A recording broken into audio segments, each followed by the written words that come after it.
In this quick video, I want to help you fix a Texas Instrument calculator that no longer charges.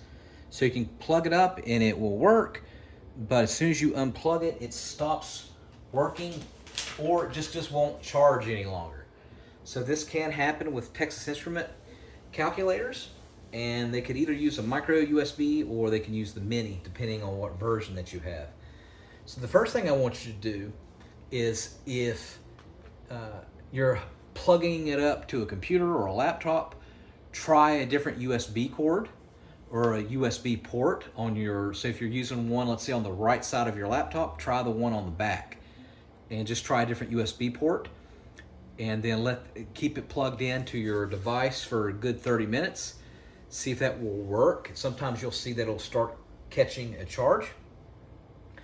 With your power cord, if you've been plugging it up to a computer, try plugging it up to a wall. So if you don't have a wall outlet like this that you plug it into, buy one or locate one. And so what we're going to do is try plugging it into the wall, all right? And then leave it plugged in for a good 30 minutes to an hour, and then see if it will catch. Sometimes you might actually have to leave it overnight, go to bed while it's plugged in, and you'll see that it's very, very, very possible that it will start charging, okay? Next thing I want you to do, if you've tried that, replace the cord. So the Mini B USB fits with most models.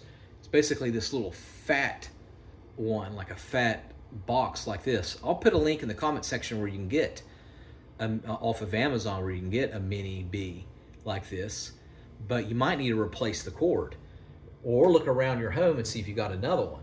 And if you do, replace this cord. All right, that sometimes will fix the issue. All right, next thing what I want you to do, if you've tried this, haven't tried this, remove the battery. So there'll be usually a battery pack like this. Remove the battery and keep the battery removed for a good 30 minutes, okay?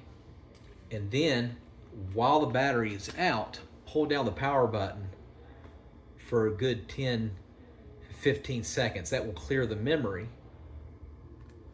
All right, insert the battery back in and then see if that will work. A lot of times you'll find that that will fix the issue right there.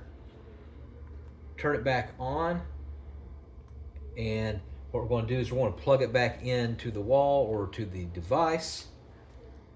And while it's plugged in, I want you to hold down the power button for 30 seconds and don't let go while it's plugged into your device. Let go and then see if that will start charging the battery. There's a reset button on this Nspire. Hold down the reset button for 15 seconds and release, and see if that will charge. If you've tried that and nothing works, remove the battery. And the battery, they're supposed to usually last 3 to 5 years depending on your use.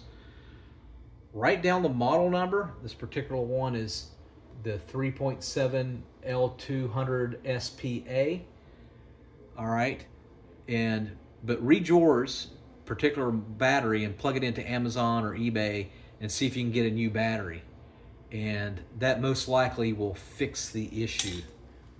All right, you can try the freezer trick. Let's say it's not under warranty, it's several years older, and you do not want to continue dealing with the calculator. You can try to put the battery in the freezer. Do this method at your own risk for about 6 hours. Put it in a freezer bag, a Ziploc freezer bag. Put it in the freezer. Let it freeze for about 6 hours. Take it out. Let it warm back to room temperature. And then put it in and then see if it will start charging. All right, let me know which method worked, if one of them did work. All right, thanks for watching. Make sure you subscribe.